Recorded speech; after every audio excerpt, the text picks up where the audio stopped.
अरिहन्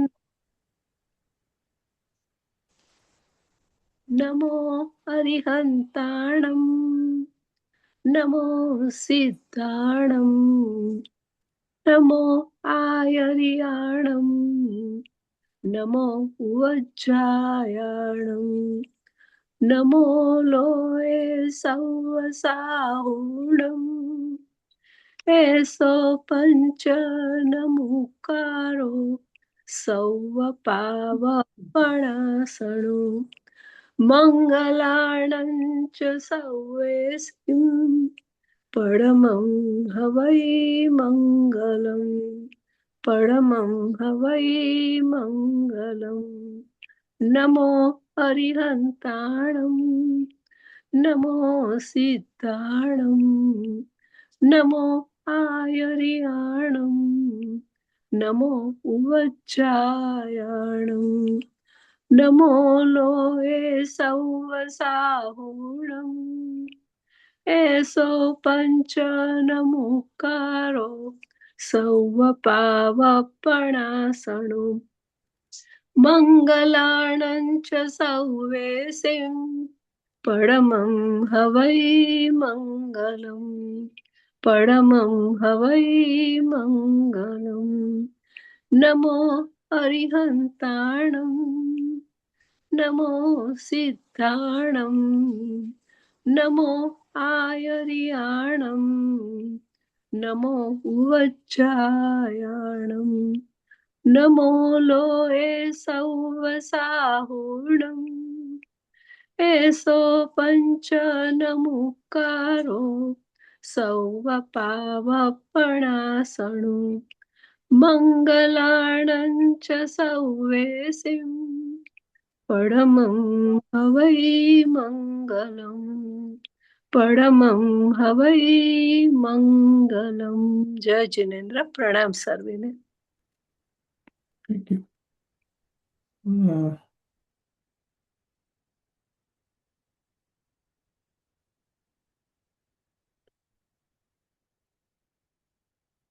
last time हमने यही लिया था, ज्ञान में मलिनता दर्शन मोहनीय कर्म के उदय को सूचित करती है।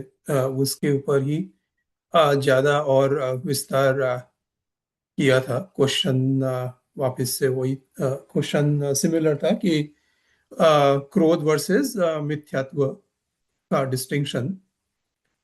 तो बेसिकली मिथ्यात्व ही सभी क्लेशों की जड़ है, और हम क्रोध पे फोकस करते हैं, लेकिन हमें मिथ्यात्व यानी कि गलत मान्यता, गलत धारणा, उस पे फोकस करना है। और ऐसे कषाय में भी अगर देखा जाए तो क्रोध की मात्रा तो बहुत अल्प होती है, क्रोध क्षणिक रहता है। और उससे भी ज्यादा डेंजरस लोभ और अहंकार है, जो हमारे साथ ऑलमोस्ट 24 घंटे रहते हैं। और मनुष्य भाव की सार्थकता अब मान्यता को बदलने में, यानी मिथ्यात्व पे अटैक करने में ही है। और वो बिलीफ्स बदलने के लिए ही स्वाध्याय का महत्व है। और स्वाध्याय का मतलब सिर्फ ये नहीं कि हम ये ऐसे इसमें ये सत्संग में जुड़े या बुक पढ़े, शास्त्र पढ़े, लेकिन स्व का अभ्यास और स्व का विश्लेषण। तो वो उसके रूट में जाना कि हम हमारा कहाँ हमारी गतिविधि को स्लो मोशन में एनालाइज करना कि कहाँ पे हमें अहंकार हो रहा है, कहाँ पे हमारी आसक्ति हो रही है। और उसमें एक अच्छा एग्जाम्पल दिया था वर्कर वर्सेस सीईओ का। तो वर्कर जो है, तो जो बाहर की जो क्रिया है वो वर्कर के साथ उसको मैच कर सकते हैं कि कोई भी एम्प्लॉय जो है, तो वो सिर्फ मुझे इतने 8 घंटे काम करना है तो मुझे 8 घंटे का पगार मिलेगा। तो उसका उतनी ही सोच होती है। लेकिन जो सीईओ होता है वो, उसके मन में तो ऑल द टाइम ये रहता ही है कि भाई कैसे बिजनेस को आगे बढ़ाए, हाउ डू आई प्रॉफिट, क्या स्ट्रेटेजी अपना सकते हैं। तो उसी तरह से हमें भी अपने खुद का सीईओ बनना है। और धर्म में हम कैसे अ, आगे बढ़ सके, वो 24 घंटे वो sort of at least at the back of the mind होना चाहिए। नॉट जस्ट कि हम सिर्फ एक क्रिया कर ली और उसमें संतोष ले लिया। तो ये पॉइंट्स है। और किसी को कुछ ऐड करना हो तो कर सकते हैं, और नहीं तो फिर we can start with this weeks. और मुझे कहने में आया है कि हिंदी भाषी जो है वो 2 वीक, नेक्स्ट 2 वीक्स वेकेशन पे है। तो अगर आपको गुजराती में लेना हो शालिभद्र भाई तो भी चलेगा आज। શાલિભદ્રભાઈ હેડ અ વેરી બિઝી ડે. એ પ્રવાસ સમિતિમાં હોય ને બધું બીજા મહારાજ સાહેબ સાથે પણ ઘણું બધું કામ કરતા હોય છે. એટલે આજે એમને મેં મોકલ્યું હતું કે કયું લેવું છે કોટ, પણ એમને જોયું એટલે મીન્સ એ બહુ બિઝી હતા. તો હું શું પૂછતી હતી રાકેશભાઈ, આપણે એમને કહીએ કે એટલે ગુજરાતી તો સારું જ છે, અને આ જે મિથ્યાત્વ જ આટલો મોટો કલ્પ્રિટ છે, અને એમણે પહેલા મને પણ એકાદ વાર કીધેલું કે આ મિથ્યાત્વ સમજતા સમજતા જ બહુ બહુ વાર લાગી જાય. તો જો બધાને વાંધો ના હોય તો આજે કોટના બદલે મિથ્યાત્વ ઉપર જ વધારે સમજીએ. Is that okay? હા, જો કે આઈ થિંક કોર્ટનો પણ એ મિથ્યાત્વ સાથે જ છે એનું કનેક્શન. પણ whatever Shalibhadrabhai feels, we can take it that way. એટલે લાસ્ટ ટાઈમમાંથી રાકેશભાઈ કોઈને, એટલે તમને કે કોઈને પણ કંઈ એવું લાગે છે કે કોઈ એક વસ્તુ હજી થોડી ઊંડાણમાં જવા જેવી છે કંઈ? મને એકચ્યુઅલી લાસ્ટ ટાઈમમાં યાદ નથી એટલે. ના, તમને તો યાદ ના જ હોય, પણ મિથ્યાત્વમાં જ ઊંડાણમાં જઈએ ને ભાઈ. કારણ કે આપણે વન ઓન વન વાત થઈ ત્યારે બી મને તમે કીધેલું કે આ જ સૌથી સમજવાનું અઘરું છે અને આને જ કાઢવાનું છે. તો પછી આપણે એના ઉપર જ લો ને ભાઈ, જો ફાવે એવું હોય તો. ભલે, ચાલો. અને આમ પણ જો તમે મને હમણાં જે હું એ જોઉં છું, તમે એક મને મોકલ્યું હતું ને નિજાનંદના નિષ્કર્ષનું પેજ, એનું એક નીચેનું છે કે સંસાર ખોટી અવળી માન્યતાથી ઉભો થયો છે. કેમ કે જીવની માન્યતા એક પ્રકારનો પર્યાય છે, માટે સંસાર પર્યાયમાં છે. એટલે બેઝિકલી અવળી માન્યતાની વાત એ આપણી એ જ મિથ્યાત્વ છે. તો એના ઉપર પણ આગળ વધીએ તો ચાલશે, વાંધો નથી લાગતો. એટલે આપણો ટ્રેક એ જ ચાલે જ છે એમ બેઝિકલી. રાઈટ, યા. બરાબર છે. Sounds good. ઓકે. જુઓ, આપણે એક એક્ઝામ્પલથી સ્ટાર્ટ કરીએ. કોઈ પણ કે કોઈ એક વ્યક્તિ છે કે જે વ્યક્તિ ક્યાંક ખરીદી કરવા માટે જાય છે, અને ખરીદી કરતા કરતા એ જે લોકોના પરિચયમાં આવે છે, અલગ અલગ દુકાનો, અલગ અલગ વ્યક્તિઓ, એ દરેકનું વલણ અલગ અલગ છે, દરેકનો અપ્રોચ અલગ અલગ છે, દરેકનું બોલવું અલગ અલગ છે, દરેકનું વિઝન અલગ અલગ છે, દરેક પાસે વેરાયટી પણ અલગ અલગ છે. હવે અગર આપણે અત્યારે આ કેસને અહીંયા ઊભો રાખી અને આપણે વિચારીએ કે આ વ્યક્તિ અગર આગ્રહ રાખે કે આ દરેક વ્યક્તિઓએ એક જ પ્રકારે મારી હારે વાત કરવી જોઈએ, તો એ શક્ય બને? અલગ અલગ દુકાન ભલે છે, અલગ અલગ માલ ભલે છે, પણ હું જાઉં છું ને તો બધા અલગ મારી હારે એક જ પ્રકારે વાત કરવી જોઈએ. આવું શક્ય બને? ન બને. કેમ ન બને? કારણ કે દરેક વ્યક્તિની પાસેની વેરાયટી અલગ છે, દરેકની માર્કેટિંગની સ્કિલ અલગ છે, દરેકનું પ્રાઇઝિંગ અલગ છે, બધું અલગ જ છે કમ્પ્લીટ. એ વ્યક્તિત્વ જ અલગ છે આખું ને આખું. તો આવું કોઈ અગર વ્યક્તિ એમ કરે કે જે એમ કે મને એક જ પ્રકારનું બધા પાસેથી જોઈએ, તો એ વ્યક્તિ એની વાત, એની ડિમાન્ડ આપણને સુટેબલ નથી લાગતી કે નહીં, એવું તો શક્ય ન બની શકે. હવે આપણે આપણી જાતને જગતના ચોગાનની અંદરમાં મૂકીએ અને આપણે અત્યાર સુધી આપણી લાઈફના અપ્રોચને પણ આપણે હવે જરાક ઇવેલ્યુએટ કરીએ. તો તમે જુઓ કે આપણે કોઈ પણ વ્યક્તિ સાથે વ્યવહાર કરીએ છીએ, કોઈ પણ, લેટ ઇટ બી નાનો બાળક લેટ ઇટ બી મોટી વ્યક્તિ, લેટ ઇટ બી ઘરનું વ્યક્તિ, લેટ ઇટ બી મહારાજ સાહેબ, લેટ ઇટ બી ભગવાન. આપણે હંમેશા અપ્રોચની અંદરમાં આપણી પોતાની એક માન્યતા સેટ છે, આપણી એક ડિમાન્ડ હોય છે કે સામા વ્યક્તિએ આ માન્યતા પ્રમાણે મારી હારે વર્તન કરવું જોઈએ. અને પછી શું થાય કે એ વ્યક્તિ એ પ્રમાણે વાતચીત ન કરે એટલે આપણને એવું લાગે કે આ વ્યક્તિએ આમ નહોતું કરવું જોઈતું હતું, આમ કરવું જોઈતું હતું. એમાંથી વિકલ્પ ઊભો થયો, એમાંથી અપેક્ષા ઊભી થઈ, એમાંથી લાગણી જન્મી અને લાગણીના કારણે દ્વેષ અથવા રાગ બેમાંથી એક થયો. મૂળ માન્યતા ખોટી ક્યાં છે કે મારી જે એક માન્યતા મેં ધારી છે કે આ વ્યક્તિ પાસેથી મને આ મળવું જોઈએ, એ માન્યતામાં આપણે કરેક્ટ ન થયા. એના કારણે શું થયું તો કે ફર્ધર આપણે દરેક વ્યક્તિ પાસેથી આપણા પ્રમાણેનું બિહેવિયર, આપણા પ્રમાણેના વર્ડ, આપણા પ્રમાણેની થોટ માંગતા થઈ ગયા.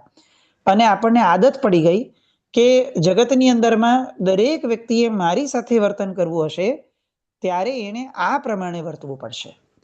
જો એ ન વર્તે તો યા તો મને વ્યક્તિ નહીં ફાવે, યા તો મને મારી સાથે વ્યક્તિએ આ રીતે વર્તવું પડશે. બેમાંથી એક સિલેક્ટ કરવું પડે, પણ હું મારી ડિમાન્ડની આગળ આ પ્રમાણે આગળ વધીશ. આ વર્તન આપણે કદાચ રિવીલિંગલી સમજી શકીએ કેટલું એ આપણે જેમ જેમ એનાલાઇઝ કરશું એમ ખબર પડશે. પણ ટેકનિકલી આપણે ગુરુ ભગવંતો પાસે પણ જઈએ છીએ અથવા આપણે ધર્મ પાસે પણ જઈએ છીએ ધર્મ ક્રિયા માટે, તો પણ આપણો અપ્રોચ આ છે કે ભાઈ ધર્મએ મને આ આપવું જોઈએ, કોઈકે મને કંઈક કરવું જોઈએ, આવી એક અપેક્ષા સાથે આપણે દરેક વ્યક્તિ હારે વર્તન કરીએ છીએ. આપણે પોતાનું જીવન જોઈએ તો આપણને એવું લાગે કે છેલ્લે આપણે ક્યારે કોઈ પણ જાતના અસહજ ભાવ વિના આપણે ક્યારે વર્તેલા. ફરીથી, કોઈ પણ જાતના અસહજ ભાવ એટલે સમજ્યા કે હું રસ્તા પર ચાલુ છું અને મારી બાજુમાંથી ચિક્કાર વ્હીકલ્સ પાસ થઈ જાય છે, makes no difference to me. એ સહજપણે પાસ થાય છે, મને કોઈ લાગણી નથી જન્મતી, મને કોઈ એના માટે પ્રતિક્રિયા નથી થતી, મને કોઈ એની માટે રાગ નથી થતો, મને કોઈ એના માટે દ્વેષ નથી થતો. એ એની રીતે સહજપણે જીવન ચાલે છે, એની રીતે હું મારી રીતે સહજપણે ચાલું છું. નાઉ ધેટ ઇઝ સહજતા. કે શું તો કે દરેક વ્યક્તિને પોતપોતાની સ્પેસ, પોતપોતાનો સ્કોપ મળે અને દરેક વ્યક્તિ પોતાના ક્રમ પ્રમાણે ચાલે. આપણે એમાં કોઈ અંતરાય કે કોઈ અવરોધ ઊભો ન કરવો, આ પ્રકારની સહજતા. તો આવી સહજતા પ્રમાણે આપણે જીવનમાં છેલ્લે ક્યારે જીવેલા?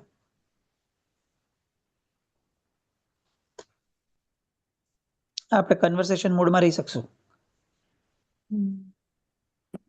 એવું યાદ આવે છે કે આપણે સહજતાથી ક્યારે જીવ્યા હતા છેલ્લું? આપણા ઘરમાં કોઈની સાથે આપણે અસહજ થઈને એટલે સહજ થઈને જીવ્યા હોય કે એને જે કર્યું એ આપણે એને એમ વિચાર્યું કે ઠીક છે, એને કર્યું, એનો નિર્ણય છે, એનું જીવન છે, એના પ્રમાણે રહી જ શકે.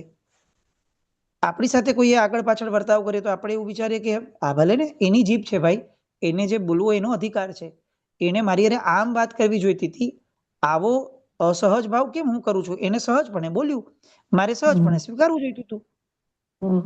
આવી સહજતા આપણામાં છેલ્લે ક્યારે આવેલી? નથી આવતી હોતી. એક્સપેક્ટેશન હોય છે ને આપણા. એટલે આપણે શું કરીએ છીએ, પેલા માણસની જેમ આપણે માર્કેટની અંદરમાં જઈ અને એક્સપેક્ટ કરીએ છીએ કે દરેક લોકોએ એક જ પ્રકારે, જે હું પ્રકાર ઈચ્છું છું એ પ્રકારે દરેક વ્યક્તિએ વર્તવું જોઈશે. હવે જેમ માર્કેટમાં ઉભેલો માણસ એ ફેર નથી, એમ હું આ જગતની માર્કેટમાં ઉભેલો માણસ હું પણ ફેર નથી. આપણે અત્યારે એવું સમજી શકીએ છીએ કે આ ફેર નથી કે ભાઈ કોઈ એક વ્યક્તિ છે, ફોર એક્ઝામ્પલ આપણા ઘરની અંદરમાં રહેલી આપણી પત્ની કે આપણા પતિ કે કોઈ સાવ નજીકનું પાત્ર છે. તમે સમજો એ વ્યક્તિ પૂર્વનું કેટલું બધું અલગ લઈને આવી છે, એનું પૂર્વનો ભવ આખો અલગ છે, એ ભવની અંદરમાં એની પાત્રતા જે એને કેળવી હતી એ આખી અલગ છે, એનું પુણ્ય અને પાપ, એના ઉદયો એ પણ આખા અલગ છે. એ તો ચલો પૂર્વ ભવથી લઈને આવ્યો હતો, એનું ચિત્ત હતું. હવે એના મન ઉપર આવે કે જેને આ ભવમાં કેળવ્યું, એના મનની કલ્પનાઓ અલગ છે, એના મનમાં ભયની ગ્રંથિઓ અલગ છે, એના મનમાં સંજ્ઞાઓ, એનો વિકાસ અલગ છે, એના મનમાં ઇન્દ્રિયોજન્ય વસ્તુઓનું મહત્વ એ આપણાથી અલગ છે. બધું જ આપણાથી અલગ છે. અને આટલું બધું અલગ હોનાર વ્યક્તિની પાસે આપણે અપેક્ષા રાખીએ છીએ કે એણે મારા પ્રમાણે વર્તવું જોઈએ. ભાઈ, તું ભિન્ન છે એનાથી. આખો આત્મદ્રવ્ય દ્રવ્ય જ ભિન્ન છે તારાથી, શરીર. અને હવે તું એ ભિન્ન વસ્તુ પાસે તારી એકરૂપતા માંગે છે. આ તો કેટલો મોટો અન્યાય છે. એને એની ભિન્નતા પ્રમાણે વર્તવાનો સ્પેસ કેમ ન આપી શકીએ આપણે? કેમ આપણે એવું ઈચ્છ્યું કે એને આવું કરવું જોઈએ? સાવ નજીકનું પાત્ર છે, એના પ્રત્યે તો આપણે બહુ જ નિસ્વાર્થ હોવા જોઈએ, કારણ કે 24 કલાકમાંનો મેક્સિમમ દિવસ આપણે એની પાસે સાથે પસાર કરીએ છીએ. અને તેમ છતાં આપણને એની માટે કેટલાક વિચાર હોય કે એને આવું ન કરવું જોઈએ. એનો સ્વભાવ આમ કેમ છે? આપણે એની હારે પણ વાત કરીએ તો ભલે સારી રીતે, પણ આપણે એમ કહીએ કે જો આવી રીતે છે ને ન વર્તન કરાય, આ સારું ન લાગે. ત્યારે આપણને એ વિચાર નથી આવતો કે એક ભિન્ન દ્રવ્ય છે, ભિન્ન દ્રવ્યના પોતપોતાના પરિપ્રેક્ષ છે, સાપેક્ષતા છે, એની પોતાની એક શૈલી છે, એની પોતાની જીવન પદ્ધતિ છે, એની પોતાનું એક કર્મ છે. એ પણ બિચારું કર્મથી બંધાયેલું પાત્ર છે, જેમ હું છું એમ. તો મારી એમની પાસેથી અપેક્ષા કઈ રીતે રાખી શકાય કે એ આમ જ વર્તે? ના. બેઝિકલી મારું પાત્ર છે, તો મારો પોતિકાપણાનો ભાવ તો એ છે કે હું એને સ્વીકારું કે એ જેવા છે એવા. હું એને ચાહું છું, હું એમની સાથે છું, મને એમની સાથે રહેવામાં કશો જ વાંધો નથી, કારણ કે જે છે એ બરાબર છે. હા, એમાં ઇમ્પ્રુવમેન્ટ્સ કરવા જેવા જે લાગે એ જ્યારે એ મને પૂછે કે કંઈ હોય તો કયો ને, અને હું કહું, એ સહજ છે. પણ એમને મને પૂછ્યું નથી, એમને એવી કોઈ અપેક્ષા રાખી નથી, અત્યારે એવો કોઈ પરિપ્રેક્ષ કે સ્થાન નથી, અને તેમ છતાં મારું મન એમ કે હમણાં આવું નહોતું કરવું જોઈતું હતું, તો હું કેટલો અસહજ છું. તમે વિચારો, હજી હું એક અસહજતાનું એક્ઝામ્પલ આપું કે આપણા રૂટીન લાઈફની અંદરમાં મોદી સાહેબે શું કરવું જોઈએ. હવે ઇન્ડિયામાં છે તો હું કદાચ આ વિચારો, ને તમારે ત્યાં તમે ટ્રમ્પનું વિચારો. પણ જે વ્યક્તિ આપણને પૂછવા જ નથી આવવાનું, જીવનમાં ક્યારેય નથી પૂછવા આવવાનું, આપણું એવું પુણ્ય જ નથી કે આપણે આ લોકોના એડવાઇઝર બનશું, ક્યારેય નહીં બની શકે. અને તેમ છતાં કોઈ એક ઘટના વાંચ્યા પછીથી તરત આપણા મનની અંદરમાં સહજપણે એક ભાવ જન્મી જાય છે કે મોદી સાહેબે આવું ન કરવું જોઈએ, આ બાબતમાં મોદી સાહેબ બહુ જ સારા છે, અથવા આ બાબતની અંદરમાં આ વ્યક્તિ ખોટે રસ્તે જશે, જો ભવિષ્યમાં આના કારણે આ થશે, જોયું આમની નીતિના કારણે બાંગ્લાદેશનું આ થયું, જોયું આનું આ થયું. તમે વિચારો, આપણે કેટલા બધા અસહજ બન્યા કે જે ઘટના સાથે આપણે કોઈ લેવા દેવા નથી, જે આપણું કોઈ સાંભળવાનું જ નથી. આપણે માઇક ઉપર પણ બોલશું ને તોય મોદી સાહેબ નથી આવવાના સાંભળવા, એની જગ્યાએ આપણે મનમાં બોલીએ છીએ. આ તો કોઈ સાંભળવા અમે નથી આવવાનું. તેમ છતાં આપણને અસહજતાની એટલી બધી આદત અને વળગણ છે કે જગતમાં કોણે શું કરવું જોઈએ એનો આખો પટારો મનમાં રાખીને બેઠા છે. આ અસહજતા છે, આ મિથ્યાત્વ છે. મિથ્યાત્વ કઈ અપેક્ષાએ છે કે મારી માન્યતા એવી છે કે મારી મતિ પ્રમાણે જગતમાં થવું જોઈએ, અથવા મેં જેને સુખ ગણ્યું છે એ રીતે સામાએ સુખ ગણવું જોઈએ. સામો સમજો પૂજા કરે છે, એ નવાંગે પૂજાનો ભાવ છે. હવે કોઈ એક નવું વ્યક્તિ આવ્યું છે જેને કદાચ પહેલી વાર જીવનમાં પૂજા કરવાનું શરૂ કર્યું હશે, અને આજે એનો પહેલો જ વારનો દિવસ હતો, અને એનો બિચારાનો વારો નીકળ્યો કે આપણી હાજરીની અંદરમાં એણે પૂજા શરૂ કરી. જેવી પૂજા શરૂ કરી એટલે એણે અંગને આગળ પાછળ કર્યા, પૂજાના અંગોને. શું થયું? તમે ઘટના જુઓ, સૂક્ષ્મ રીતે આને એનાલાઇઝ કરો.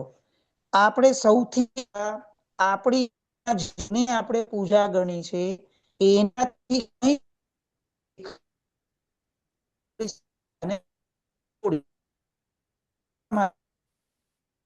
અવાજ તૂટે છે. સહનશક્તિને તોડી નાખી.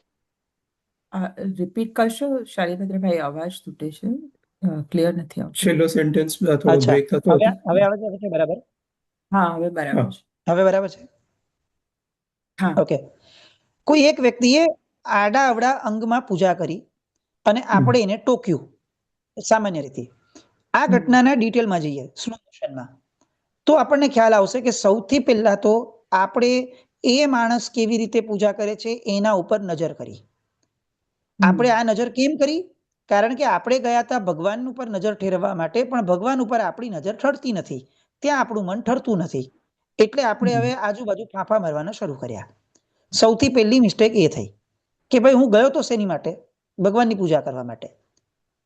હું પૂજા કરવા માટે ગયેલો, સેવા કરવા ગયેલો. એની જગ્યાએ મારું ભગવાન પર મન ન ઠર્યું એટલે હું આજુબાજુ ફાંફા મારવાનું મેં શરૂ કર્યું. હવે એમાં બિચારો પકડાયો આ માણસ. અવાજ કરે બરાબર છે ને?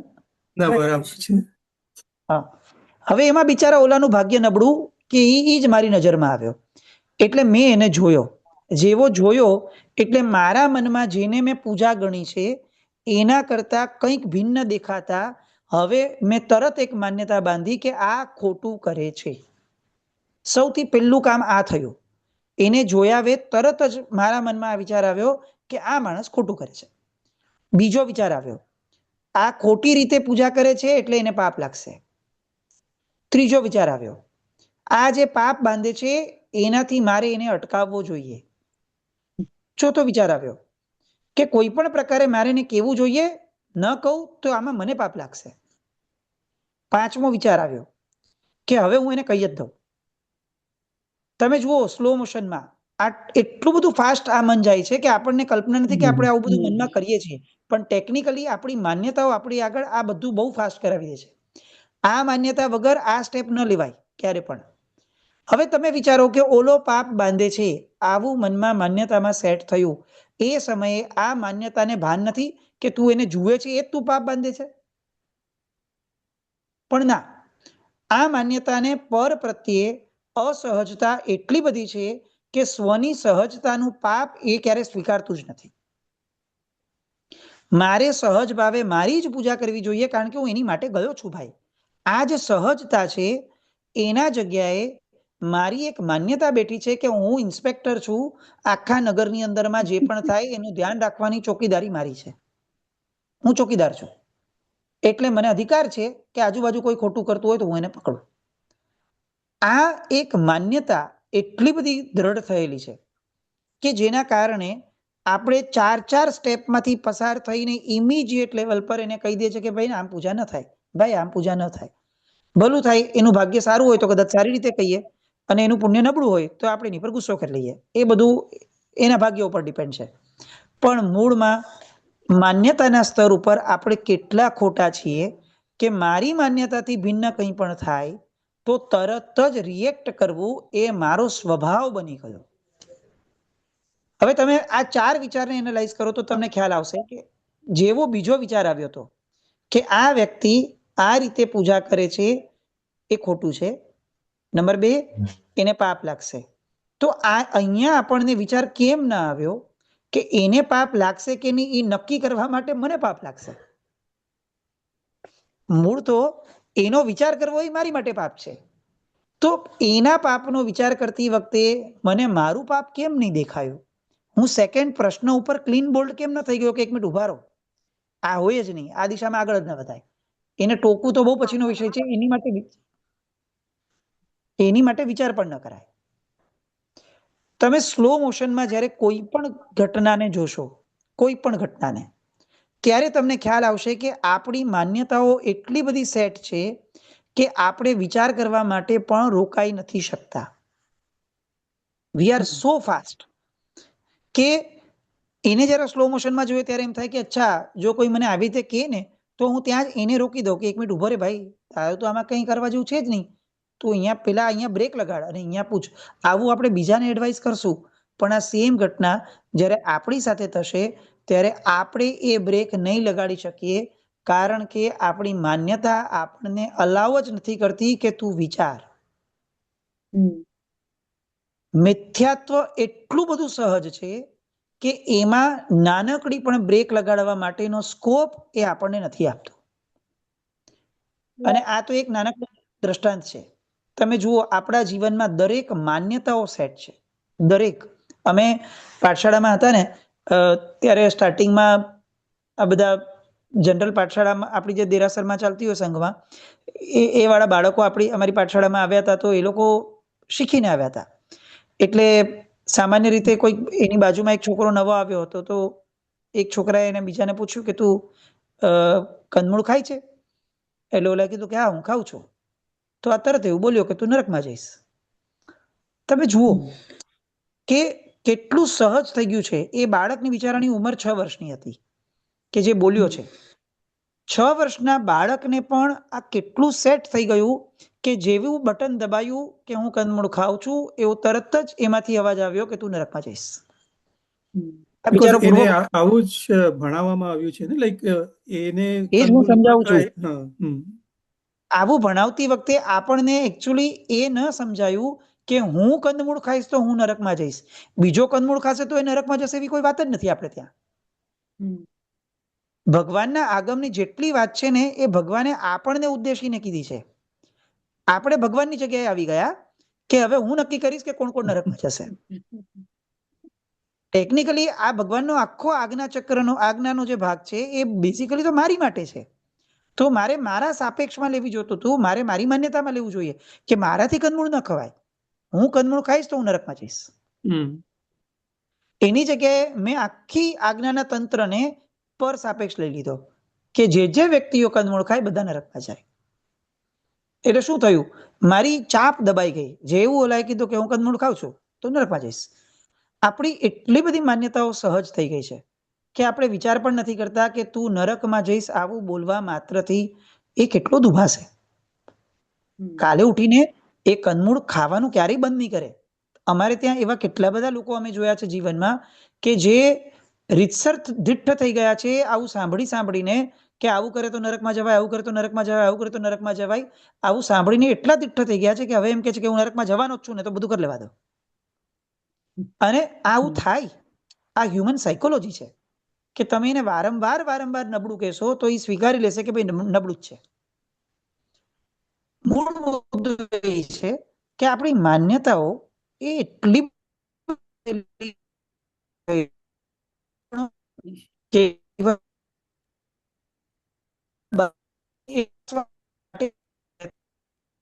અવાજ પાછું બ્રેક થાય છે. બેટો તો અહીંયા છો, હવે આવે છે. હા, હવે આપણે આપણી માન્યતાઓને રીચેક કરવા માટે ક્યારેય તત્પર નથી બન્યા. અને એટલી બધી માન્યતાઓ છે. બેસિકલી આપણે એવું સમજ્યા જ નથી કે આપણા દરેક એક્ટની પાછળ આપણામાં ઘૂસેલી એક માન્યતા છે. આપણે એવું માનીએ છીએ કે સામા વ્યક્તિએ જે કર્યું હું એને ખાલી રિએક્ટ કરું છું કે રિસ્પોન્ડ કરું છું, પણ એવું નથી. બેઝિકલી સામો જે કરે તે હું મૂળ મારામાં જે એક્ટિવેટ થયેલું છે હું એ જ કરું છું. તમે જુઓ, કોઈ એક વ્યક્તિ 1 કરોડનું દાન આપ્યું, ઓકે. હવે 1 કરોડનું દાન આપવું એ હંમેશા અનુમોદનીય ઘટના જ રહેવાની 3 કાળમાં, પ્રશ્ન જ નથી. પણ તેમ છતાં કેટલાક વ્યક્તિઓના માન્યતામાં સેટ હોય છે કે હવે બધી ખબર છે ક્યાંથી પૈસા લાવે છે, જવા દો ને, બહુ બોલવા જેવું નથી. આવો રિપ્લાય મૂકશે, એ જોશે, એ વિચારશે. તમે જુઓ, ઘટના એની ઈ જ છે, પણ દરેક વ્યક્તિ પાસે પોતાની એક માન્યતા છે જેના આધાર ઉપર એ પોતાના જીવનની અંદરમાં રિસ્પોન્ડ કે રિએક્ટ કરે છે. તો એવું માનવું કે સામાએ કર્યું એટલે મેં આ કર્યું, આ સદંતર ખોટું છે. એક કે ગુજરાતીમાં એક બહુ સરસ વાત છે કે માણસ એ ક્યારેય નથી સાંભળતો જે સામો બોલે છે. માણસ હંમેશા એ જ સાંભળે છે જે એને સાંભળવું છે. અને આ વાત બહુ જ સાચી છે, બહુ જ સાચી. આપણે એ જ જોઈએ છીએ કે જે આપણે જોવું છે. આપણે એ નથી જોતા કે જે છે. આપણે અસ્તિત્વના આધાર ઉપર ક્યારેય દ્રષ્ટિકોણ નથી કર્યો જીવનનો. આપણે માન્યતાના આધાર ઉપર જ જીવનના દ્રષ્ટિકોણમાં જીવીએ છીએ. આ વ્યક્તિએ આમ કર્યું તો આપણે એવું નથી જોતા કે આ વ્યક્તિ આવો છે એટલે એને કદાચ આવું વિચારીને આવું કર્યું હશે. આવું વિચારવાનું આપણને મન નથી થતું. આપણે તરત વિચારીએ કે આ માણસ આવો જ છે એટલે આવું કરશે જ. એકવાર મેં છાપ બાંધી લીધી કે આ માણસ ગુસ્સાવાળો છે, પછી એ માણસે લેજિટિમેટ જગ્યાએ પણ ગુસ્સો કર્યો હશે ને તો પણ આપણે કહીશું કે મૂક ને યાર, આ ગુસ્સાવાળો જ છે, એ આવો જ છે. પણ એવરી ટાઈમ એ આવો હશે? આપણે એને દરેક પર્યાયમાં નબળો સ્વીકારી લીધો છે, દરેક પર્યાયમાં. એટલે આપણે એને બદલાવાનો અધિકાર જ ન આપ્યો. આપણે એવું ક્યારેય નથી વિચારતા કે ક્યારેક બદલાઈ પણ શકે. ના, આપણે એ માન્યતાને, એ શક્યતાને એલિમિનેટ કરી નાખી છે. કેમ? કારણ કે મારી માન્યતામાં બેઠું છે કે ભાઈ તું આમ જ છે. આપણું આખું જીવન ફક્ત માન્યતાના આધાર ઉપર ચાલે છે. બહારની ઘટના સાથે કોઈ સંબંધ જ નથી. અને એટલે ચાર્વાકવાળા જ્યારે એવું કહે છે ને ષડદર્શનની અંદરમાં કે આ જગત એ ફક્ત સ્વપ્ન છે, આ જગતની કોઈ પણ ઘટના હારે કોઈ જીવને સંબંધ નથી. જીવ પોતે જ પોતાનો કર્મબંધ પોતાની ઈચ્છા પ્રમાણે કરે છે. એ ક્યારેય કમ્પેલ નથી થયો કે તું આ કર્મ બંધ કર, ક્યારેય નથી થયો. જીવની ઈચ્છા છે કે હું કશાય કરું, જીવની ઈચ્છા છે કે હું લોભ કરું. તો આ દર્શનની આ વાતને આપણે ત્યાં આ અપેક્ષાથી માન્યતાની સાથે રાખી છે કે વાત સાચી છે, સંસાર એ સ્વપ્ન સમાન જ છે. કેમ? કારણ કે રિયાલિટીમાં તો સંસાર મારી માન્યતા ચલાવે છે, બહારની ઘટનાઓ નથી ચલાવતું. મારો આખો સંસાર મારી માન્યતાના આધારે ચાલે છે. ભલે લોકોને હું એમ કહું કે જો આ માણસે આવું કર્યું ને એટલે મને ગુસ્સો આવ્યો, પણ ના, મારું માઇન્ડસેટ એવું છે કે આવું કોઈ પણ કરશે તો હું ગુસ્સો કરીશ, એટલે મેં ગુસ્સો કર્યો. અચ્છા, એની જગ્યાએ એ જ ઘટના મારો ગમતો વ્યક્તિ કરશે તો હું એવું વિચારીશ કે થાય બિચારો ગુસ્સો કરે, એમાં શું, આવી પરિસ્થિતિ જેવી હતી તો બિચારો ગુસ્સો કરી લે, એમાં ખોટું શું છે? ઘટના સેમ છે, પણ મારો વ્યૂ પોઈન્ટ બદલાઈ ગયો. કેમ? કારણ કે મારી માન્યતા આ વ્યક્તિ માટે અલગ છે. તો તમે જુઓ કે હું ફક્ત માન્યતાના આધાર ઉપર જીવું છું. ફક્ત હું ઘટનાઓ સાથે રિલેવન્સ જ નથી, મને કોઈ જ રિલેવન્સ નથી. હું એને ખાલી દોષનો ટોપલો એની પર ઢોળું છું કે જેમ જેમ ઘટનાઓ બને એમ એમ મારું અપ્રોચ બદલાય છે. ના, હું જે પણ જીવું છું એ હું છું આવો, એટલે હું જીવું છું. તો હવે આપણા જીવનના દરેક સારા કે નરસા પાસાને આપણે જોવું પડે કે ભાઈ હું જે છું પહેલા હું એને જ ચકાસું, બહારના જગતને ચકાસવાનું બંધ કરું, બહારના જગતને રિસ્પોન્ડ કરવાનું કે રિએક્ટ કરવાનું બંધ કરું. સૌથી પહેલા હું મારી માન્યતા ઉપર કામ કરું. માન્યતા એટલે મિથ્યાત્વ. કેમ મિથ્યાત્વ? કારણ કે મારી દરેક માન્યતાનું મૂળ શું છે? તો કે હું શરીર છું. હું શરીર છું એટલે મને મન હોય નહીં, મન હોવું જોઈએ કે નહીં? મને મન છે તો મને લાગણી છે, લાગણી છે તો મને સદભાવ કે અભાવ છે, લાગણી છે એટલે મને અહંકાર પણ થાય છે, લાગણી છે એટલે મને ક્રોધ પણ થાય છે. અને આ બધાનું સેન્ટર પોઈન્ટ શું છે, રૂટ શું છે? તો કે હું શરીર છું. આ હું શરીર છું એ માન્યતાથી આપણે બદલાઈ જઈએ. તમે વિચારો, એક એક્ઝામ્પલ લો કોઈ પણ, કે આપણે એ સેમ એક્ઝામ્પલને કન્ટિન્યુ કરીએ કે હું શોપિંગ કરવા માટે ગયો. હવે મારી જો માન્યતા એમ છે કે હું આત્મા છું અથવા હું આ શરીર નથી, ઇનફેક્ટ ચાલો આત્મા છું એ વાત થોડીક લાંબી રાખીએ કારણ કે એની માટે તો હજી માન્યતાનું સ્તર જોઈએ, પણ હું આ શરીર નથી એવું પણ થોડુંક સમજ્યા હોઈએ તો શું થશે કે આ શરીરની હારે કોઈકે એવું કીધું કે સર આપકો ये चाहिए तो 500 રૂપિયા का आएगा. તો એ સમયે હું એમ વિચારું કે જો એને એનો ભાવ કીધો એટલા માત્રથી ન એ માણસ ખરાબ થાય છે ન હું લેવા માટે કમ્પેલ થાઉં છું. તો મારું કામ એ છે કે હું લેવા આવ્યો છું, મારું બજેટ 300 નું છે, તો મારે એને કેવું જોઈએ કે જો દોસ્ત મારું બજેટ 300 નું છે, તારે આપવું છે, તને પરવડે છે? અને ઓલો એમ કે નહીં સર હું નહીં આપી શકું. તો આપણે હવે એને ખરાબ ન ગણી શકીએ કારણ કે એનો માલ છે, એને અધિકાર છે કે એ નક્કી કરે કે એને આપવું કે ના આપવું. તો આપણે સાહજિક રીતે કીધું ભલે ભાઈ હું નીકળું છું.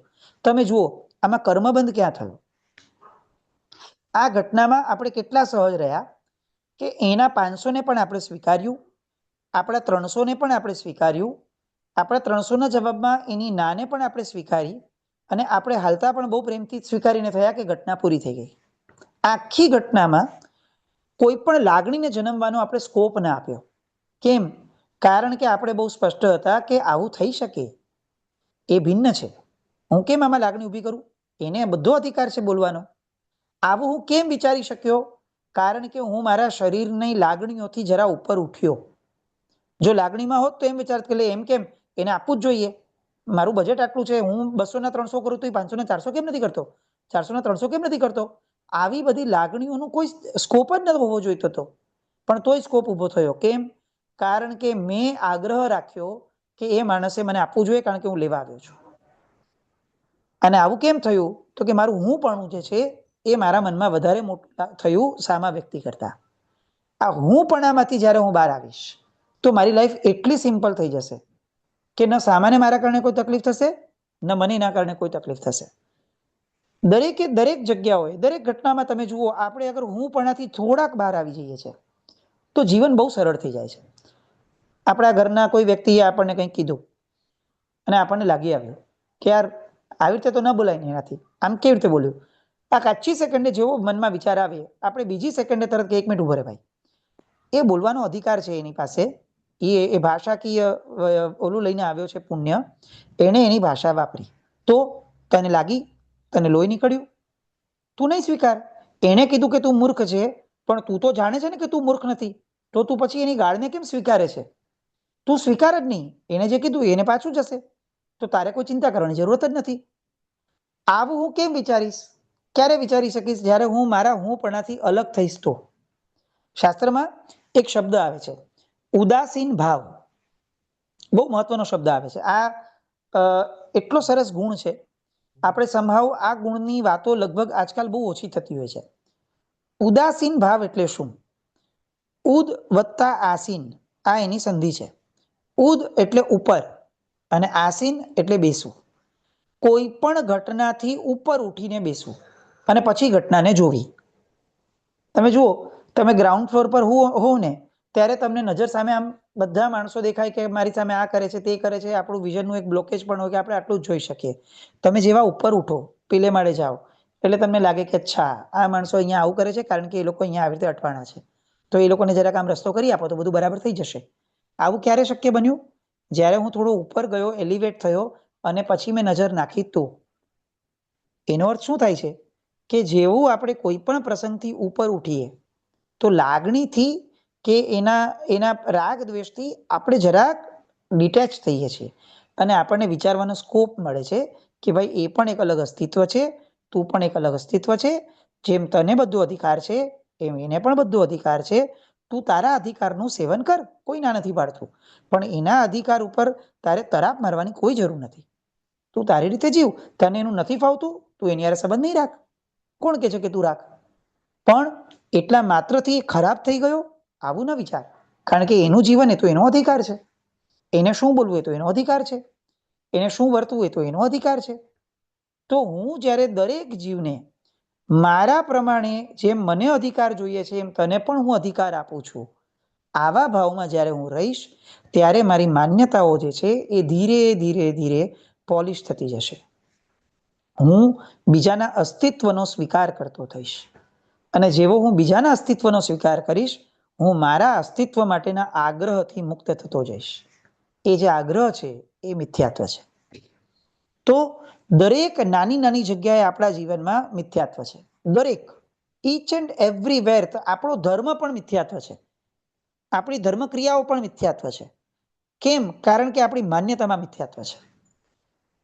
એટલે આપણે આપણા ધર્મને પણ ચકાસવો જોઈએ કે એમાંય ક્યાંક મારાપણાનો આગ્રહ નથી ને, કે નહીં સાહેબ આવું બધું કે છે બરાબર છે, પણ ભાઈ મારાથી આજે નહીં થાય, મારાથી આંબેલ નહીં થાય. ઓકે, હવે આ ઘટનાના વિશ્લેષણમાં જાઓ કે આપણે શારીરિક બળના આધારે નક્કી કર્યું કે મારાથી આજે આંબેલ નહીં થાય. તો એ શારીરિક બળના આધારે નક્કી કરવાનું બેઝ શું છે? તો કે બેઝ એ છે કે મેં ગયા વખતે આંબેલ કર્યું હતું ને હું બીમાર પડ્યો હતો. તો એનો અર્થ શું થયો કે હું જૂના અનુભવના આધારે વર્તમાન પર્યાયને દૂષિત કરું છું. મારે નાનકડું સત્વ કેળવવાનો પ્રયત્ન કરવો જોઈએ કે એ તો જૂનો પર્યાય હતો, આજના પર્યાયમાં કદાચ શક્ય બની શકે. તો ચાલો હું આજે પેલા શરીરને ચકાસું કે ભાઈ આજે તને આંબીલ ફાવશે? ગયા વખતે ઉલટી થયેલી વાત બરાબર છે, પણ આજે તું કરીશ બેટા, તને ફાવશે? એટલીસ્ટ હું મનને આ રીતે વર્તમાનના પર્યાયમાં ટેકલ કરવાનો પ્રયત્ન તો કરું, પછી હું નક્કી કરું કે મારાથી આંબેલ નહીં થાય અથવા મને આંબેલ નથી થતા. પણ હું સત્વ જ ફોરવતો નથી અને સીધો જૂની માન્યતાના આધાર ઉપર નક્કી કરું છું.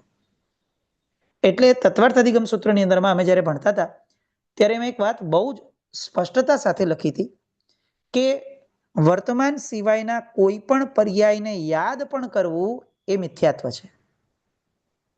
ફરીથી, વર્તમાન સિવાયના કોઈ પણ પર્યાયને યાદ પણ કરવું એ મિથ્યાત્વ છે. એટલે પરમ દિવસે આંબીલ કર્યું હતું ત્યારે મને ઉલટી થયેલી, એ પર્યાયને યાદ કરી અને આજે આંબીલ ન કરવાનો નિર્ણય કરવો એ મિથ્યાત્વ છે. એટલે આંબીલ કરી લેવાનું? તો કે ના, એમ પણ વાત નથી. વાત એ છે કે તું આજના તારા પર્યાયને સૌથી પહેલા પૂછ કે બેટા આંબીલ થશે? આંબીલના ચાન્સ લાગે છે? અને તારો આજનો પર્યાય એમ કે જો ભૂખ બહુ લાગી છે અને આ બહુ ભાવતું નથી મને, તો પછી આપણે એક વચલો રસ્તો કાઢશું. ચાલ કે કામ કર, છૂટું કરીએ, પણ એક એક કરીને આંબેલનું વાપરતા તો થઈએ. જો આમને આમ રહેશું તો આપણે ક્યારે સુગ કાઢશું આંબેલની? તો ચાલ છૂટું કરીને પણ આપણે આંબેલના 2 દ્રવ્યો વાપરવાનો પ્રયત્ન કરીએ. બકા ચાલ બસ આટલું કરીએ. તમે જુઓ, તમે જ્યારે તમારા મન સાથે સારી રીતે બેસો છો તો તમે ધાર્યું કામ કરાવી શકો કે ન કરાવી શકો, પણ ધાર્યા રસ્તે મનને વાળી શકો છો. આપણી તકલીફ એ છે કે આપણે જૂના પર્યાયના આધાર ઉપર મનને સીધું એક્ટિવેટ કરી લઈએ છીએ કે આમ જ થશે, અને મને જે નિર્ણય આપ્યો એ નિર્ણયને આપણે સ્વીકારી લઈએ છીએ. માન્યતાઓની સાથે ઘર્ષણ કરવાની પણ આપણી તૈયારી નથી, એનો વિરોધ કરવાની પણ તૈયારી નથી, એનાથી કંઈક ભિન્ન વિચારવાની પણ આપણી તૈયારી નથી. તો આ માન્યતાઓ એ જ મિથ્યાત્વ છે. એ આપણને ધર્મના ક્ષેત્રમાં પણ એટલી જ નડે છે જેટલી બહારના ક્ષેત્રમાં નડે છે. તો આ માન્યતાઓ એની વિશ્લેષણ કરી ઊંડાણમાં જઈ એનું રૂટ શું છે એને કસ્ટમાઇઝ વેમાં આપણે વિચારવું પડશે. જ્યાં સુધી આ નથી કરતા ત્યાં સુધી આપણા સાંભળેલા પ્રવચનો એ આપણું માહિતીનું સ્તર વધારશે, કદાચ આપણા પ્રવચનની શક્તિ વધારશે કે હું 10 જણને હવે કહી શકીશ. કેમ? કારણ કે મારા સ્ટોકમાં આવ્યું છે કે આવા શબ્દો સરસ રીતે બોલી શકાય. પણ મારી અંદરમાં મને અનુભવમાં આવશે, અને મૂળ ધર્મ તો અનુભૂતિમાં છે. ધર્મ મારા અનુભવ સાથે સંકળાયેલી ઘટના છે. તો એ ઘટનામાં તો હું હજી ગયો જ નથી. તો એ સૌથી પહેલા મારે કરવું જોઈએ. હું અગર મારા અનુભવમાં જ નહીં જાઉં તો બીજાને કહેવાનો મને એકચ્યુઅલી અધિકાર નથી. આવી પ્રામાણિકતા એ જીવે પ્રગટ કરવી પડે, તો જ માન્યતામાં બદલાવ માટેની મહેનત કરવાનું એને બળ મળે. નહીં તો જીવન ચાલે છે, માન્યતાઓ પણ પોતાનો રોલ પ્લે કરી લે છે, અને આપણે એને ધર્મ માનીને ભ્રમને પણ આગળ વધારી લઈએ છીએ, અને આપણે ઓવરઓલ પણ આમ સેવન કરી લઈએ છીએ કે બધું બરાબર ચાલે છે. તો આ એક અનુભવ રાકેશભાઈ ખાસ શેર કરવો છે. આજે ગઈકાલે રાત્રે અમારે ત્યાં એક સાધ્વીજી ભગવાન કાળ કરી ગયા. અમારા ઘાટકોપરના જ હતા સાધ્વીજી ભગવાન, અને એ સાધ્વીજી ભગવાન તે દીક્ષા લીધી આજથી 40 વર્ષ પહેલા, કદાચ 54 યર્સ પહેલા દીક્ષા લીધેલી.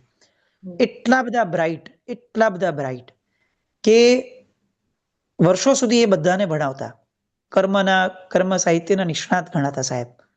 અમે તો નતા જન્મ્યા, પણ એ પેલા અમે સાંભળ્યું છે કે મુક્તિપ્રિયાશ્રીજી મારા સાહેબ એટલે જયારે ભણાવે ત્યારે આમ ટકોરાબંધ ભણાવતા.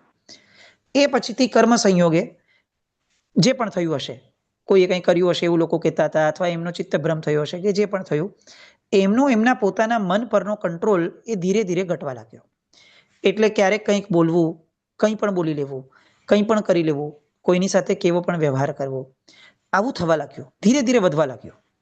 અમે જ્યારથી સમજણા થયા ત્યારથી અમે આ સાહેબજીને એવા જોયા છે કે વ્યાખ્યાનમાં આવે તો પોતે કંઈ પણ બોલતા જ હોય, ભલે સાહેબ બોલતા હોય તો પણ એ પોતે કંઈક બોલે, પોતે કોઈ પણ વર્તન કરે, એમને જો કોઈ ટોકે તો એમને ગુસ્સો પણ આવી જાય કેટલોક, અને કેટલીક વાર એને રેઝિસ્ટ પણ કરતા. એટલે બધા લોકો એમની માટે બધાનું સ્તર સરખું ન હોય, એટલે કેટલાક લોકો એમને ઇગ્નોર કરે, કેટલાક લોકો એમને આવવા જ ન દે, કેટલાક લોકો એમને પકડીને રાખે, કેટલાક બંધ કરી દે. આવું ઘણા બધા લોકોએ પોતપોતાની રીતે વર્ષો સુધી કર્યું.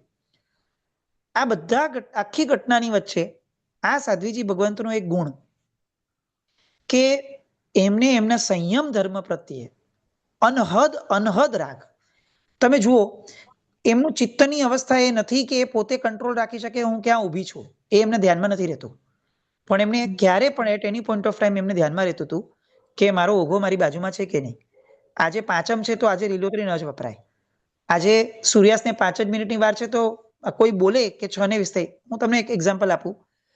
8 વાગે પણ કેટલીક વાર એમણે વાપર્યું છે રાત્રે ભૂલથી, પણ તેમ છતાં એ તો જ વાપરે છે કે જો એમને એવું ધ્યાનમાં છે, અથવા એમની નજર સામે જે ઘડિયાળ છે એનો ટકોરો બંધ થયો છે ને એમને એવું ખ્યાલમાં છે કે 6:10 નો સૂર્યાસ્ત હતો ને હજી 6:05 જ થઈ છે. સંયમ પ્રત્યેની એમની લાગણી, હું એમ કહું કે અનબિલીવેબલ. પણ આ જોવા માટેનો દ્રષ્ટિકોણ એ તમે જુઓ કે 100 માંથી 1 વ્યક્તિનો પણ નહીં. લોકોને શું દેખાય કે આ તો જુઓ આ રિક્ષામાં બેસીને વહી ગયા, આ તો જુઓ કે આ ગમે તેમ લવારા કરે છે, આ જુઓ આચાર્ય ભગવાનની સામે બોલે છે, આ જુઓ આ કાંઈ પણ બોલતા જ હોય છે, દરેક પ્રસંગ બગાડે છે, ક્યાંય પણ આવી જાય છે, એમને બંધ કરી દો રૂમમાં, એમને આ કરી લો, તે કરી લો. હવે આવા સાધ્વીજી ભગવંત અને આવી રીતે લોકોએ એમની હારે કરેલો વ્યવહાર છેલ્લા 30 વર્ષથી તો હું સમજુ છું કે છે, આવી જ રીતની સ્થિતિમાં સાહેબ છે. ઓકે, ગઈકાલે એ કાર્ડ કરી ગયા. કાર્ડ કરી ગયાની સ્થિતિ જુઓ કે સાધ્વીજી ભગવંત 6 ને 5 કાર્ડ કરી ગયા. ગઈકાલે કરી ગયા પાંચમ, ગઈકાલે પાંચમ ક્યારે હતી?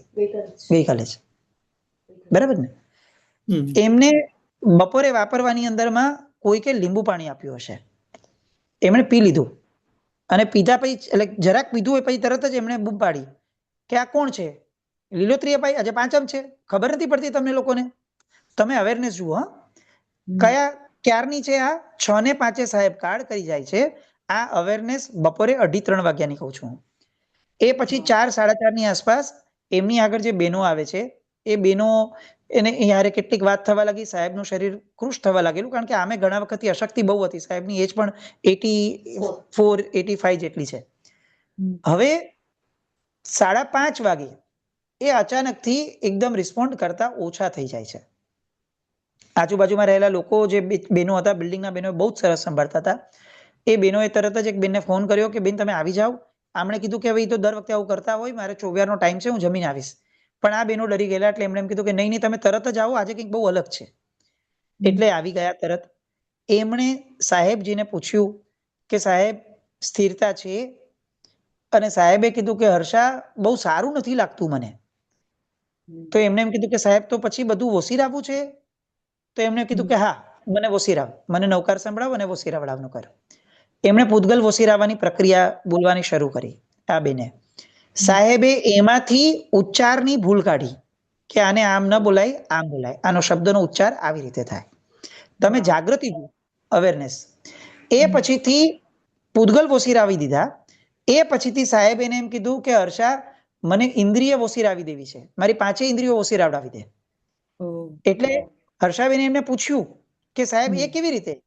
તો એને કહ્યું તું કર ને, તું મને ઇન્દ્રિયો વોસીરાવડાવી દે.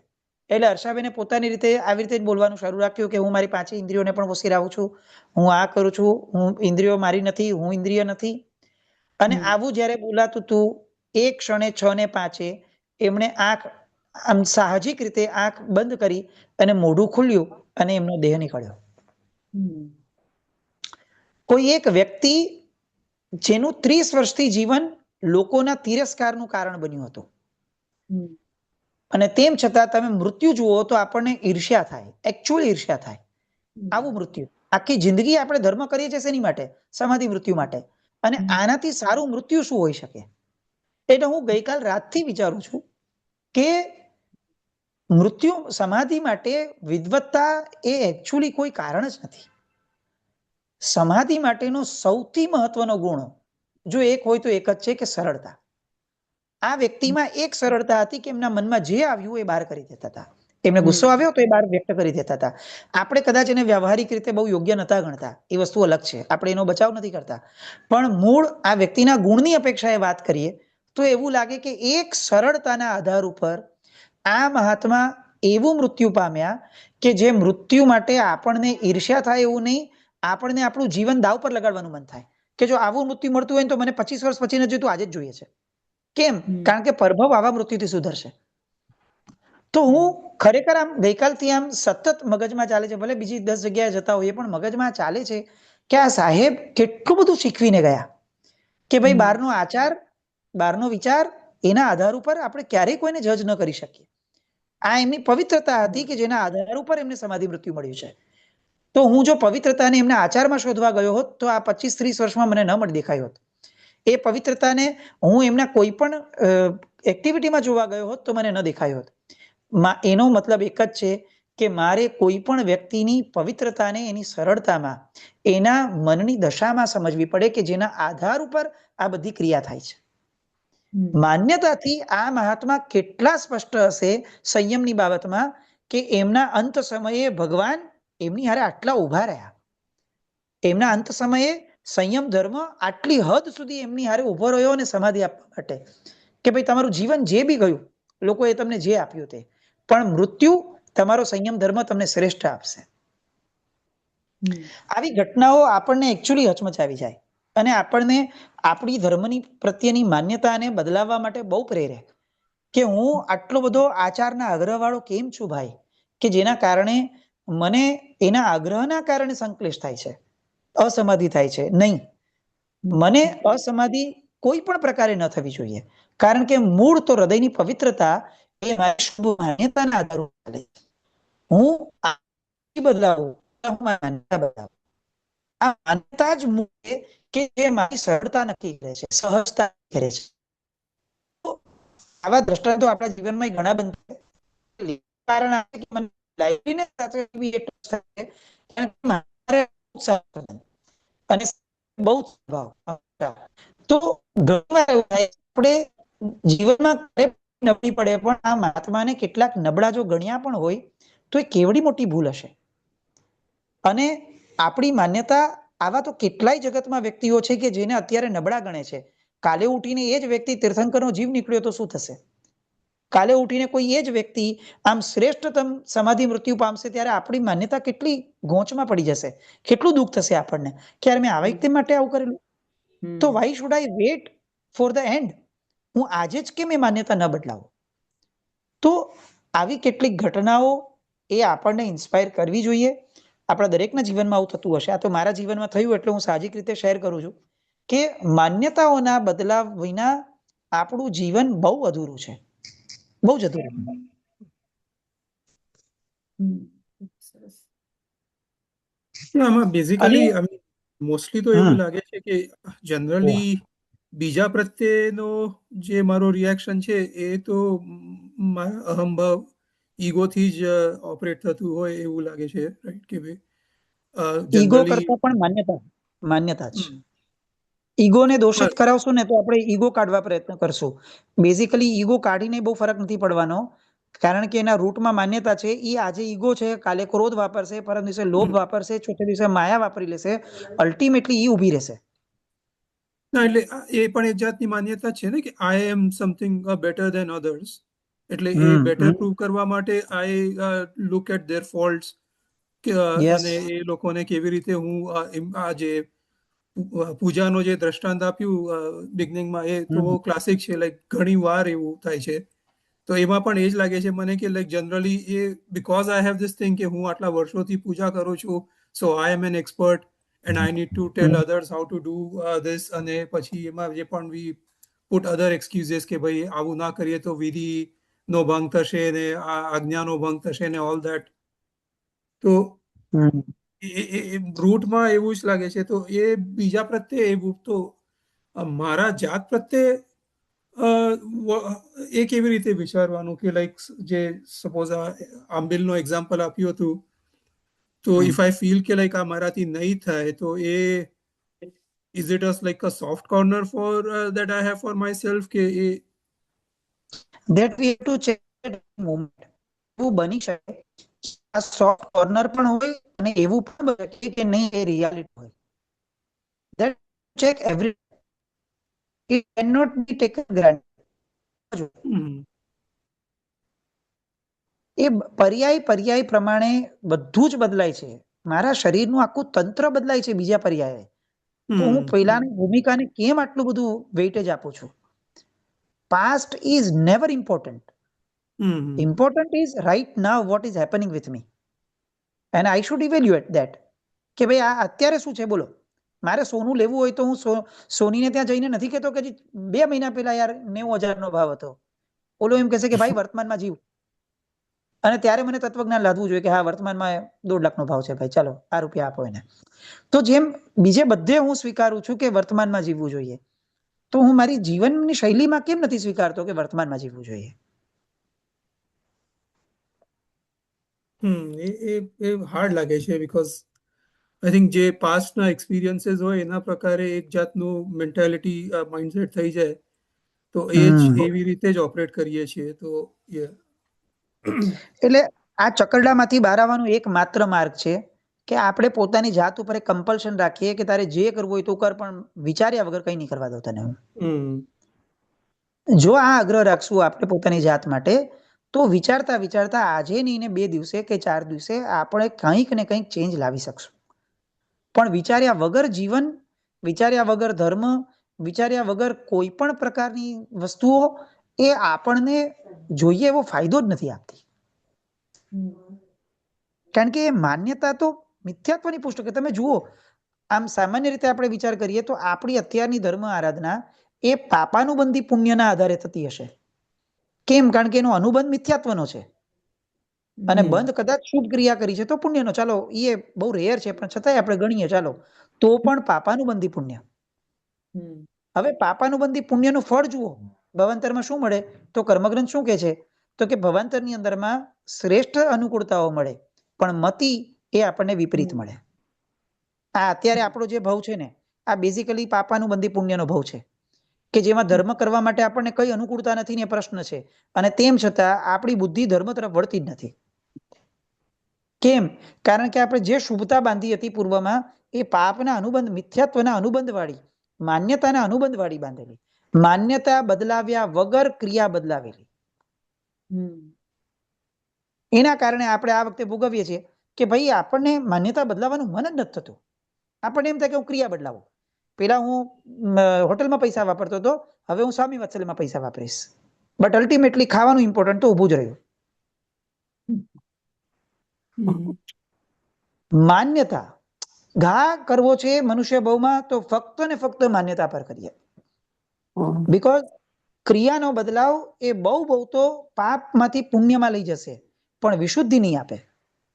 અને જ્યાં સુધી એ વિશુદ્ધિ નથી ત્યાં સુધી સમ્યક દર્શનની કોઈ કલ્પના પણ નથી. એટલે માન્યતાઓ જ ફોકસ થવી જોઈએ અને પોતાની જાતને પૂછતા રહેવું જોઈએ કે તું આવું કેમ કર્યું, તે આવું કેમ કર્યું? ભાઈ અંદર ઉતરશું એટલે ખબર પડશે કે જો મારી માન્યતા આવી હતી, આ છેલ્લો જવાબ આવશે જ. અને there we have to start working કે ઓકે તારી માન્યતા આવી છે પણ આ તને સાચી લાગે છે, આ બરાબર છે? ચાલ હું તને શાસ્ત્રોના આગમોના રેફરન્સ આપું કે જો આવું ન હોય, આ જગત પરિવર્તનશીલ છે, આમ થોડી ચાલે. કેટલાક સનાતન સત્યો આપણે એને આપીએ કે જો આમ હોય. ભાઈ માન્યતાને ખૂંદી નાખતા જઈએ તો આ જેટલા પણ દ્રષ્ટાંતો છે ને, ઇલાચી કુમાર કે આ બધા લોકો દોરડા પર કેવળ જ્ઞાન પામી શક્યા કારણ કે એમણે એમની માન્યતાને ઘા લગાડ્યો. કે હું માનતો તો કે આ સ્ત્રી મારી થશે, પણ આ જુઓ, રાજાને જોઈને ખ્યાલ આવે છે, આ સ્ત્રીની આંખ, નટડીની આંખમાં જોઈને મને ખ્યાલ આવે છે કે ઓહો, આ નટડી પણ ઈચ્છે છે કે હું પડી જાઉં ને મરી જાઉં, આ રાજા પણ ઈચ્છે છે કે હું પડી જાઉં ને મરી જાઉં. તો આ લોકો નબળા નથી, નબળી તો મારી માન્યતા છે કે જેમ આ લોકોના આધાર ઉપર સુખને ઝંખતી હતી. અને એ ઉતર્યા અંદરમાં કે મારે એ લોકોને નથી બદલાવવા, મારે મારી માન્યતા બદલાવી છે. અને એ માન્યતાનો બદલાવ આગળ વધતા વધતા છેક અંતિમ જ્ઞાન સુધી પહોંચી ગયો. મૂળ માન્યતાઓ નહીં બદલાવે ત્યાં સુધી મોક્ષની શક્યતા જ નથી. એટલે આ માન્યતાઓ એ મિથ્યાત્વ. એટલે આરતીબેન આપણે જ્યાંથી શરૂ કર્યું ત્યાં આવ્યા કે મિથ્યાત્વ જે છે એ જ સૌથી ઘાતક છે. એને ઊંડાણમાં જઈને સમજવું પડશે કે ક્યાં ક્યાં છે. એ મારા ધર્મમાં પણ છે, મારા ઘરના લોકોના વ્યવહારમાં પણ છે, અને મારી શુભતામાં પણ છે. એ અશુભતામાં છે એ તો હું સમજી શકું છું, એમાં મને કોઈ સમજાવવાની જરૂર નથી. મારે શોધવાની જરૂર એ છે કે મારી શુભતામાં એ નથી, મારા ઘરના લોકો, મારા સ્વજનો સાથેના વ્યવહારમાં તો એ નથી ને.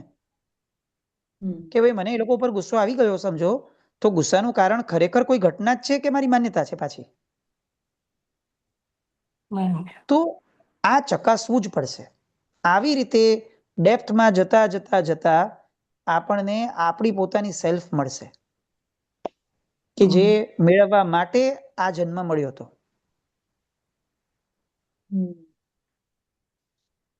શુભતામાં પણ છે એનું કેવી રીતે સમજવાનું?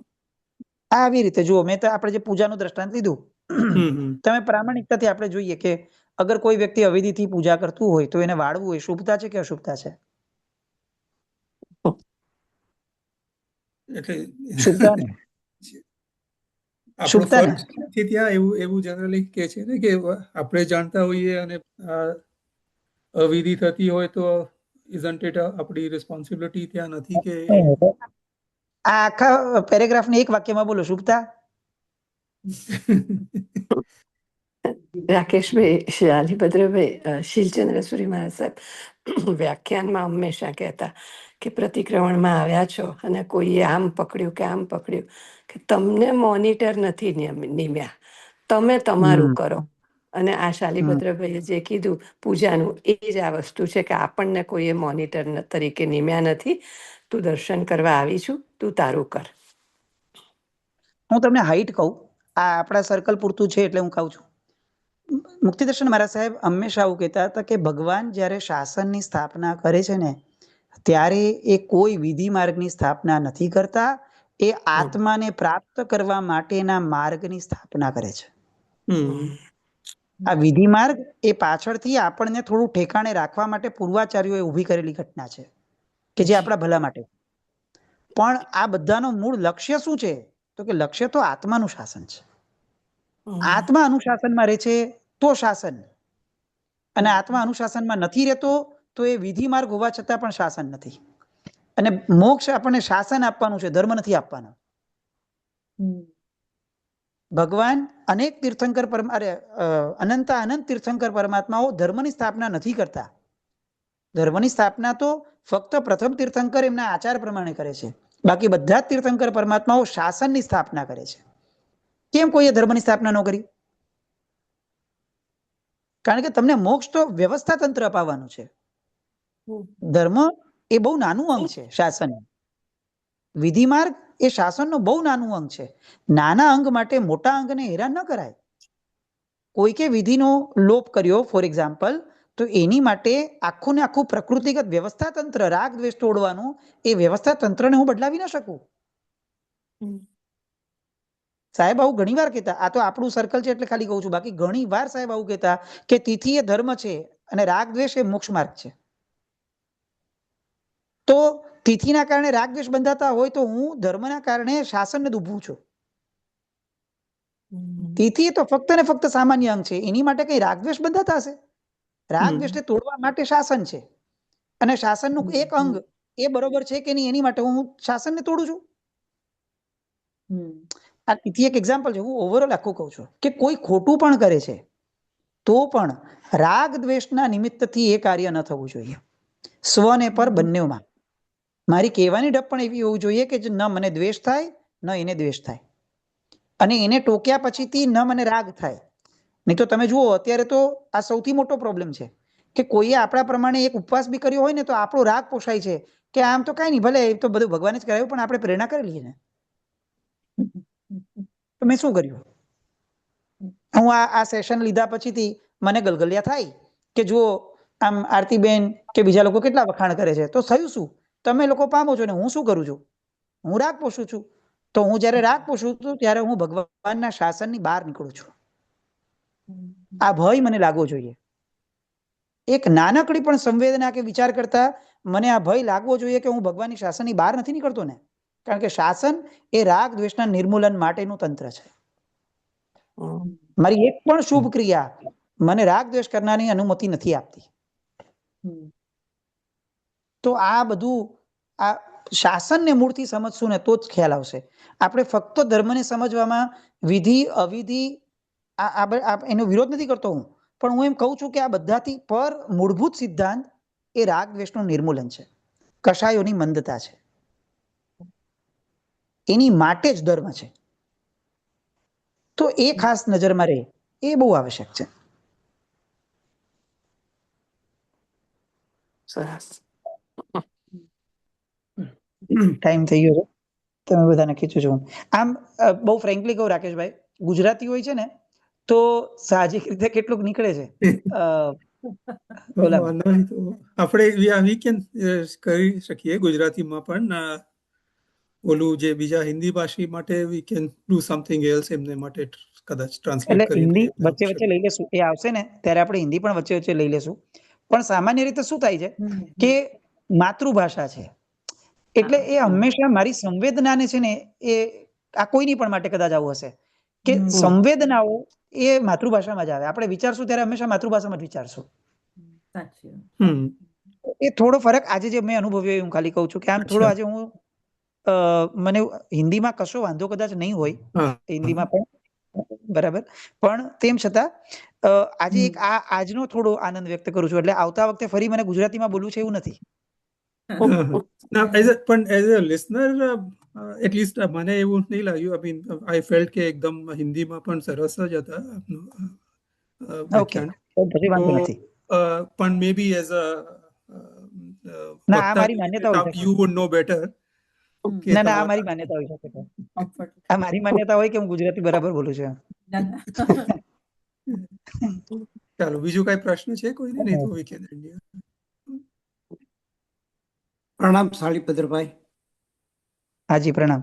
આપણે જે હમણાં આપણે વાત કરી, ગુરુ ભગવંતોએ જે વિધિ કરાવી, ભગવાન તીર્થંકર ભગવંતોએ કોઈ વિધિ બતાવી નથી, તો શું એ ખાલી એમને સ્વમાં જ રહેવાની વાત કરી હતી? ધીમેથી બોલજો. એટલે પરમાત્માએ સ્વમાં રહેવાની વાત કરી એમ પૂછો? શું પૂછો? પ્રશ્ન શું છે? હા, એટલે જે તીર્થંકર ભગવંતોએ જે વાણી દેશના આપી હતી, એમાં તો ખાલી આત્માની મુક્તિનો માર્ગ જ બતાડ્યો હતો, પણ જે આચાર્ય ભગવંતોએ બધી વિધિઓ ને બધું બતાડ્યું હતું. તો એનો અર્થ એ થયો કે જે તીર્થંકર ભગવંતો થઈ ગયા સ્વમાં જ રહેવાની વાત કરતી.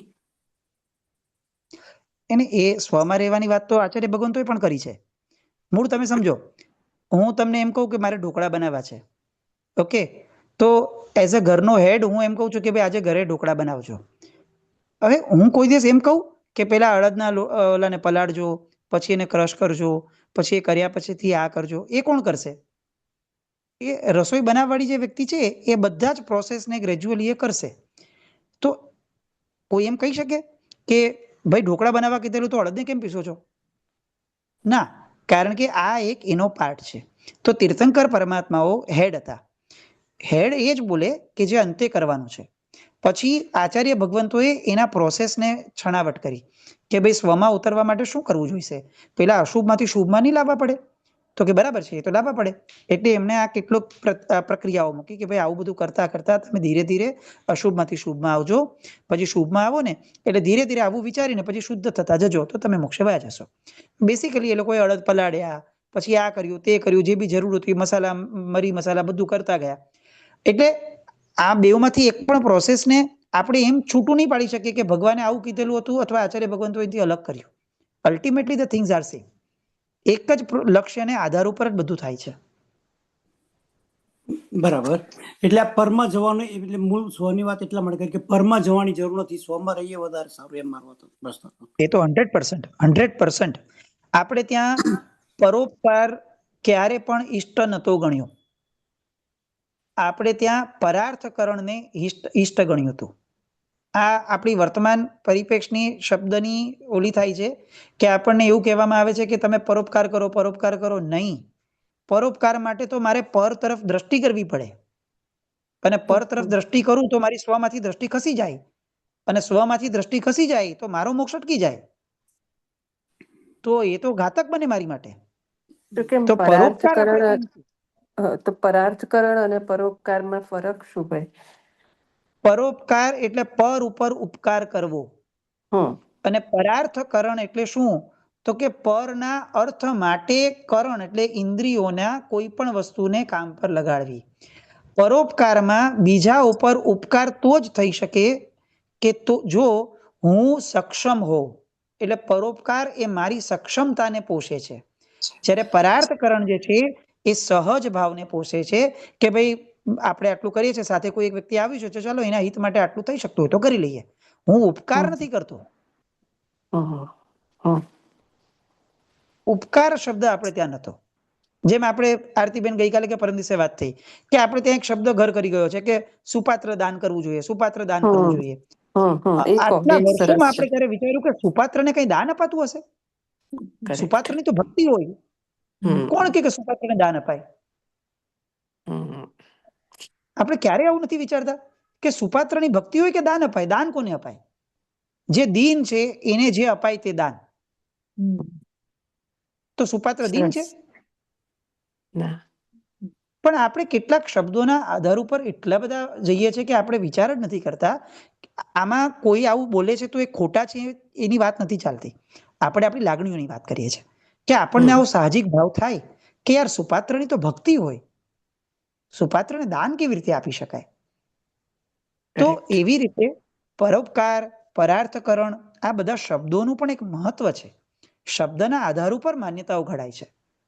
તો એ અપેક્ષાએ બીજા ઉપર ઉપકાર કરવાની આપણી ક્ષમતા જ નથી.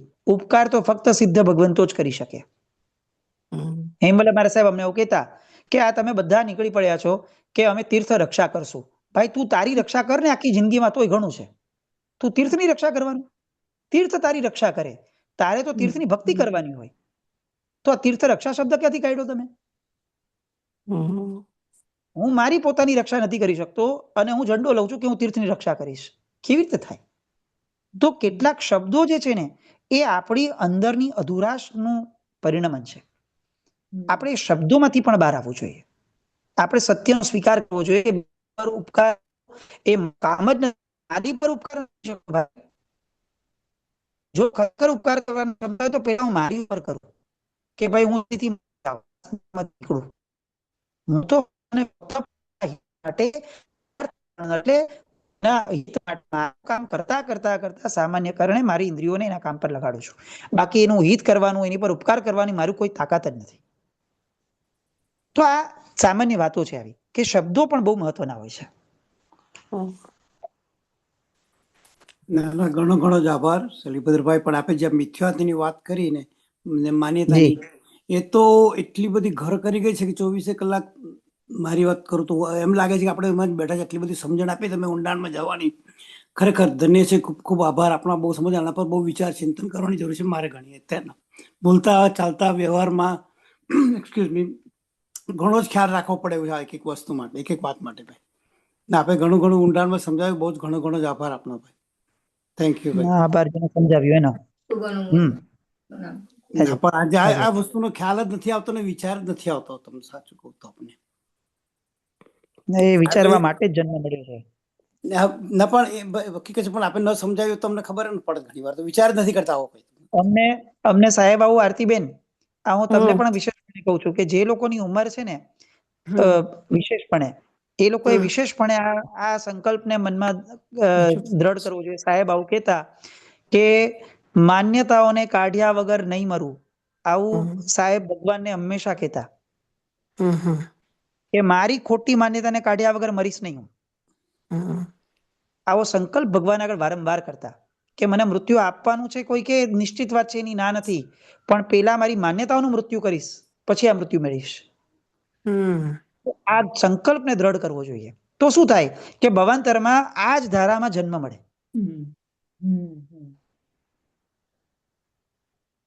એટલે આ તો બધા જો કે મૃત્યુ તો કોઈ ઉંમરને બાધ્ય નથી, પણ એક સામાન્ય વાત છે કે આપણા જીવનના લક્ષ્ય બહુ દ્રઢ થવા જોઈએ.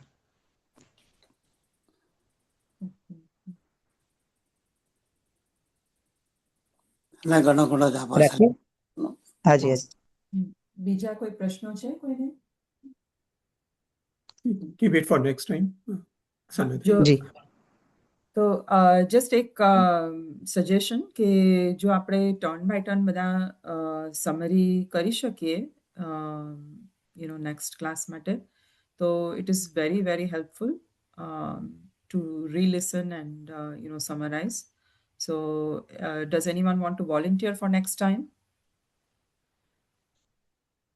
કોઈક સમરી કરી શકશે નેક્સ્ટ ટાઈમ માટે? અદરવાઇઝ અમે તો છીએ. કોઈ વોલન્ટિયર નહીં કરે તો હું કરી દઈશ પછી. I mean, we'll Okay, put the recording. The somebody recording you will somebody have. has raised their hand. Zoom user, I'm not sure who that is. Aparna બેન છે? કોણ છે? હેન્ડ રેઝ કર્યું છે. અનમ્યુટ થજો. Somebody has raised. પ્રણામ નેહાબેન. હા. હું ચોક્કસ પ્રયત્ન કરીશ, કારણ કદાચ હું ઘણી બધી આમાં જેમ સાહેબે કીધું ને એમ કે જે મને સાંભળવું હોય એ જ મને આમાંથી સમજાયું હોય, એટલે ખોટું પણ હોઈ શકે, પણ હું પ્રયત્ન ચોક્કસ કરીશ આ વખતે. મને ચાન્સ આપો. હા, ચોક્કસ. સરસ. તો ધેટ્સ નાઇસ. હા. પ્રણામ શાલિપત્રભાઈ. પ્રણામ. પ્રણામ. હાજી. એક નવકાર બોલજો.